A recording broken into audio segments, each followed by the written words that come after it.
In relation to climate change, what message do you have for the G20 leaders and why? What do you think that the G20 might be uniquely placed to do in this arena?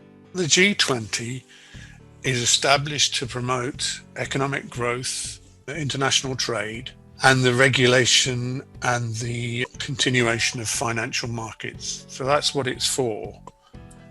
My message will be the same as the message that Islamic Relief are trying to give to the world as a whole, which is a message of zero emissions, zero vulnerability.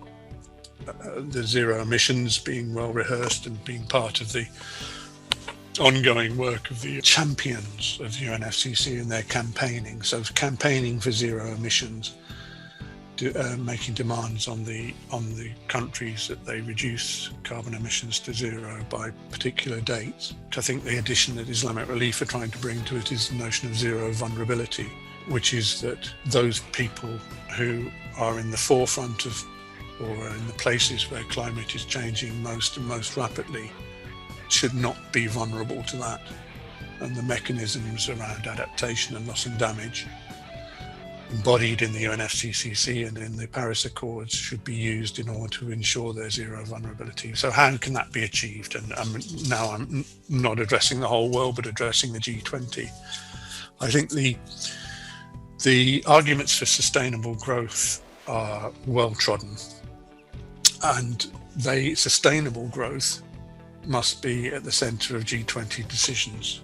The limits to growth, where growth is not sustainable, are very well delineated by the sort of planetary and social boundaries that Kate Raworth in the donut theory has put forward. Climate change, those matters affecting climate change and the loss of biodiversity have been overstepped. So the boundaries have been well overstepped. So there's a need to promote global growth, so that's the mandate of the G20, but by shrinking aspects of the economy. So there are parts of the economy which aren't going to grow anymore and have to be curtailed. The obvious ones are the fossil fuel industry. But at the same time, there are many people whose livelihoods and ways of life are dependent on fossil fuels. They shouldn't be the ones that are burdened with that shrinking and the ending of those particular industries. So the notion of just transition comes in, whereby the move from fossil fuels and the ending of coal mining, the ending of oil exploitation, etc., is balanced by other opportunities and other ways of life that people can enjoy.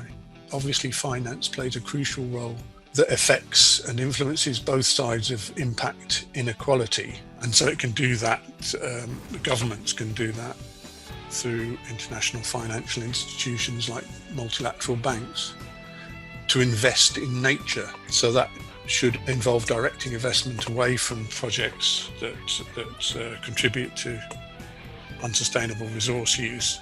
So there's two elements: invest in nature and also disinvest, don't invest in, for instance, fossil fuels. And there's a huge amount of it still happening, and that has to change dramatically and very, very quickly. Public investment is so important because projects that are complementary to public investment will then attract private financial institutions. So if you have the government policy which is looking for investment in nature, which I must point out, investment in nature sometimes means not investing, it's not exploiting nature at all, it's just leaving it to itself. So, an investment in nature would be preservation of forests, for instance. But if government money is put into those public, the much bigger amounts of private money will follow. Lending and credit activities should be about the protection of nature. And again, this relates to some extent to do with consumers. So if consumers can say, we don't want our investments, we don't want products that are raping nature in terms of goods and services, then that will affect the financial system.